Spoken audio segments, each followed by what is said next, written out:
Olá, pessoal! O Bitcoin está em queda, os mineradores estão enfrentando dificuldades e há rumores de que a computação quântica vai acabar com o Bitcoin. Por outro lado, há entradas no mercado de ETFs, mas não há entusiasmo. E deixem-me dizer-lhes, o verdadeiro problema com este ciclo, pessoal, não é o preço. O verdadeiro problema é que perdemos o poder da narrativa. Porque um ativo não sobe apenas com análise técnica, com suportes técnicos.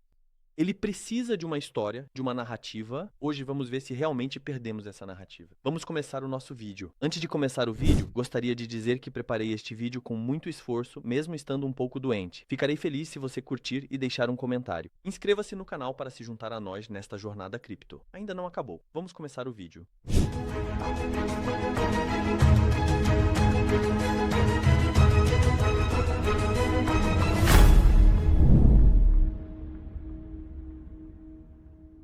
Esses comportamentos mudaram.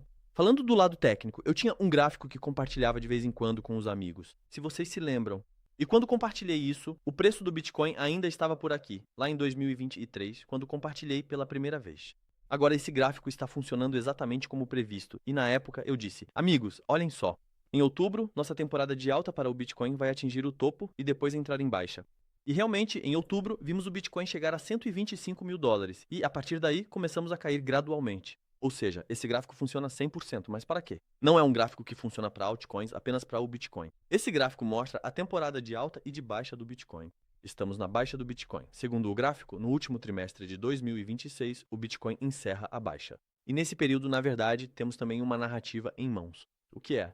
As eleições intermediárias do EUA e, especialmente, as políticas monetárias rígidas do governo Trump e toda essa questão geopolítica mundial. Será um período em que ele vai compartilhar suas opiniões sobre riscos e operações. Deve tentar impulsionar o mercado para ganhar de novo. E vemos que sim, técnica e narrativa apoiam. Por isso, volto a destacar o último trimestre de 2026 para o Bitcoin, porque ainda não há energia para as altcoins. Mas sim, parece que será uma boa temporada para o Bitcoin.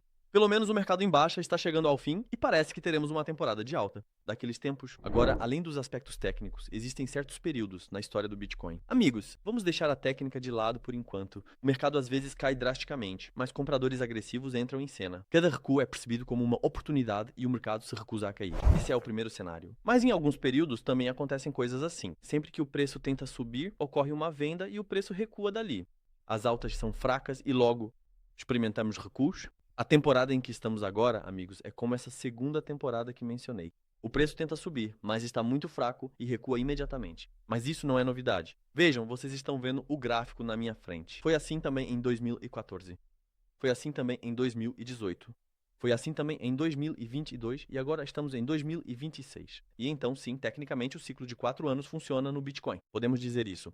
Claro, não precisamos necessariamente encontrar o fundo, mas, por exemplo, podemos fazer esse tipo de comentário para o Bitcoin naquela época. Claro que isso não é uma recomendação de investimento, mas, por exemplo, em agosto ou setembro, pode-se dar um pouco mais de peso às compras de Bitcoin. É isso que aparece nesta tabela. Agora, nas temporadas de alta do Bitcoin, as subidas são muito fortes, mas nas temporadas de baixa, as subidas dão esperança, mas logo recuam. Atualmente, sim, estamos vivendo subidas esperançosas. De vez em quando isso acontece com o Bitcoin, mas logo recuamos. Então podemos dizer o seguinte, isto não é uma correção de alta. Às vezes vejo esse título, o urso está chegando? Não. O que é isso, não é urso?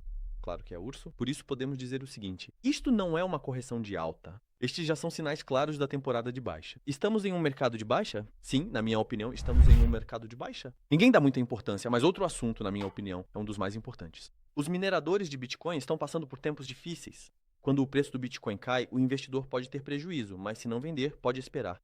Mas para a mineração de Bitcoin, isso não é possível. Veja, agora à minha frente estão a dificuldade do Bitcoin, que chamamos de hash rate, e o preço do Bitcoin. Na verdade, quando olhamos, eles se movem juntos. Por quê? Agora, quando os preços caíram, lembra que chegou a 60 mil dólares? Alguns mineradores começaram a ter prejuízo. E quando alguns mineradores começam a ter prejuízo, pessoal, ou eles vendem os BTCs que recebem, os Bitcoins que recebem, ou desligam o equipamento. Desligam da tomada, viram a chave para off. Depois o hash rate cai. Quando o hash rate cai, como o custo diminui, outros mineradores entram em operação novamente. Esse é um ciclo que se repete constantemente. O preço e outros fatores andam juntos. Isso sempre ocorre no curto prazo. Se todos os mineradores desligarem os equipamentos ao mesmo tempo, pode haver um ataque de 51%, ou, como ficou barato minerar Bitcoin, o preço vai cair, mas isso nunca acontece. Quando chega abaixo de um certo limite, os mineradores imediatamente voltam a atuar, começam a produzir novamente. Ninguém quer abrir mão desse lucro. Mas o que acontece? Ocorre uma volatilidade de curto prazo. Vemos vendas em pânico. A oscilação fica muito alta. Vimos isso no nível de 60 mil dólares entre os mineradores, especialmente nos equipamentos novos. Ou seja, pense assim, o custo para produzir um Bitcoin é de 68 mil dólares, mas o preço do Bitcoin caiu para 60 mil dólares. Assim, você extrai e vende com prejuízo. Então você decide fechar a mina temporariamente. É assim que os mineradores ficam nesse vai e vem. Depois, quando o preço sobe, tudo volta ao equilíbrio novamente. Vamos ao assunto que mais assusta todo mundo. Os computadores quânticos vão matar o Bitcoin? Na minha opinião, não vão. Mas agora você está vendo um gráfico na minha frente. Isso é chamado de salto quântico, mas resumindo, pense o seguinte: você pode pensar nisso como poder quântico. Em 2020, pense em algo como 261. Agora, esse valor está em cerca de 2.000, por volta de 500. Digo isso para explicar de forma clara, e estima-se que até 2030 esse número chegue a 9 ou 10 mil. Ou seja, está havendo um salto. É sério. Muitos pensam que o Bitcoin pode ser atualizado devido à computação quântica. O Bitcoin não desapareceria de um dia para o outro, mas existe um medo diferente, na verdade. Os Bitcoins perdidos serem recuperados com computadores quânticos. Existem algumas moedas e carteiras sem dono, pessoal, que não foram atualizadas e esquecidas, ficaram no passado. Digamos que o Bitcoin foi atualizado e todos atualizaram seus próprios sistemas. Os mineradores foram atualizados, as carteiras foram atualizadas, mas digamos que em algum lugar um cara tem 10 mil Bitcoins e esse cara morreu. E ele também não faz a atualização. O verdadeiro problema começa aqui. A carteira com esses 10 mil Bitcoins, um computador quântico poderoso. O que acontece se esse computador quebrar essas chaves antigas? Isso vai voltar ao mercado como uma nova oferta e criar pressão sobre o preço, mas não é algo que possa acontecer de um dia para o outro. Por enquanto, parece algo que pode se espalhar com o tempo. O problema real ainda não é o quântico, nem termos caído para 68 mil dólares. O problema é que perdemos o momentum. No mundo das criptomoedas, perdemos a narrativa, não temos uma história. Por exemplo, ultimamente estamos vivendo uma crise de narrativa do Bitcoin. O Bitcoin surgiu como dinheiro digital. Depois disseram, não, isso não é dinheiro digital, é uma reserva de valor. O ETF chegou, os sistemas aceitaram o Bitcoin. E nós vencemos a guerra, mas aconteceu algo interessante. Quando as pessoas ficaram com medo, quando se consideraram possibilidades de guerra em meio ao pânico, em um ambiente de alta inflação, as pessoas não correram para o Bitcoin.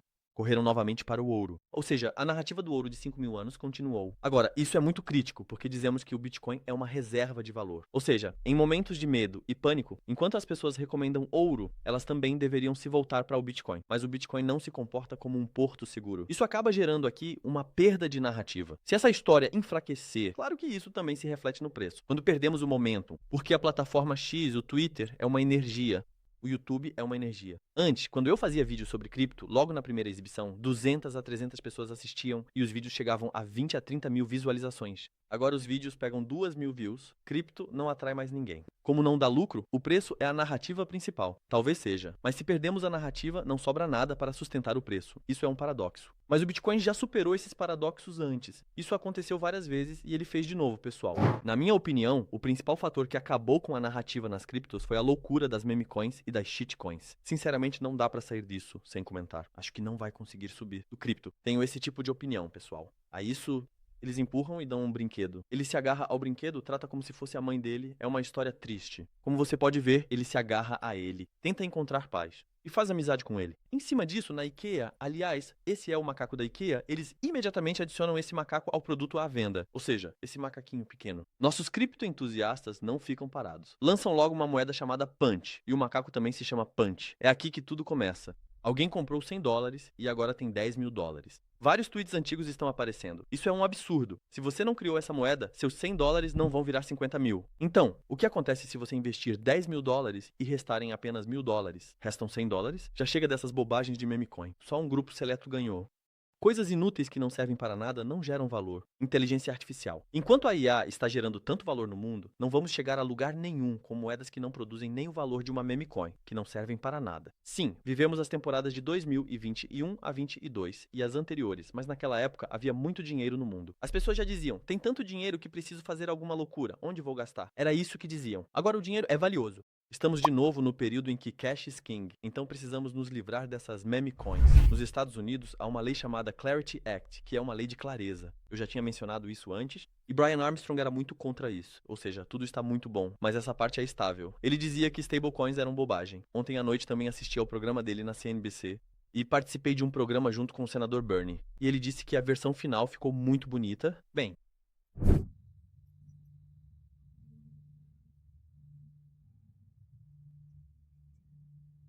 ganharam uma semana atrás. Sim, estamos conversando com empresas de criptomoedas, bancos, representantes e senadores. Podemos encontrar uma solução através da estrutura de mercado e depois há aquele que saiu recentemente. O grande problema é essa ideia de usar stablecoins como recompensa. Não vou bloquear isso. Na verdade, ninguém na área de cripto está trabalhando nisso, desta vez, nestes anos, para conseguir uma legislação a cada poucos anos. Quando olhamos para o rascunho atual, havia muitos problemas relacionados a isso. Acho que isso fez todos se submeterem e saírem. Agora pode haver ganhos para a indústria cripto, para os bancos e para os consumidores dos Estados Unidos, tornando os MNU a capital mundial do cripto e encerrando a agenda cripto de Trump. Uma vitória para as empresas do ecossistema cripto, uma vitória para os bancos e, o mais importante, ele disse, uma vitória para os consumidores, ou seja, para as pessoas, para o povo, para a versão final. Isso é um desenvolvimento muito positivo. Sabe por quê? Brian Armstrong é um cara que não se curva a ninguém. Ou seja, ele já conseguiu isso antes. Mesmo durante o governo Biden, que era um governo contra as criptomoedas, ele criticou o governo Biden de forma muito dura. Ele nunca se submeteu a nenhuma pressão política. Ele se posicionou de forma firme, de forma dura. Ele é assim, criticou a lei duramente. Se agora está gostando, deve haver algo bom nela. Agora você pode dizer, mas você não leu? Pessoal, eu não sou advogado. É um projeto de lei com dezenas de páginas. É claro que eu não consigo dominar tudo. Por isso, o Brian Armstrong e a equipe de advogados dele, o fato de eles avaliarem dessa forma, ou seja, de o projeto estar evoluindo para algo bom, é uma coisa positiva. Ah, professor, tudo bem, comemos, bebemos. Quem vai pagar a conta? Qual é o resultado? O resultado é o seguinte, pessoal. Os mineradores estão sob pressão. A narrativa está muito fraca. As memecoins estão enfraquecendo demais a confiança. Espera-se que os Lewa ataquem o Irã. Está tudo em uma incerteza quântica? Mas não se esqueça, basta uma vela verde. É algo que já vivi talvez pela quarta vez neste ciclo. Velas verdes acendem uma atrás da outra. Uma delas, por exemplo, chega a 30% no diário. E o entusiasmo começa de novo.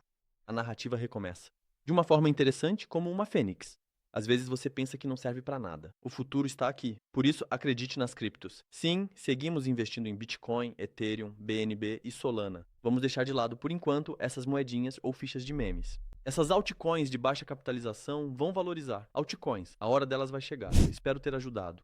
Espero te ver no próximo vídeo. Até logo.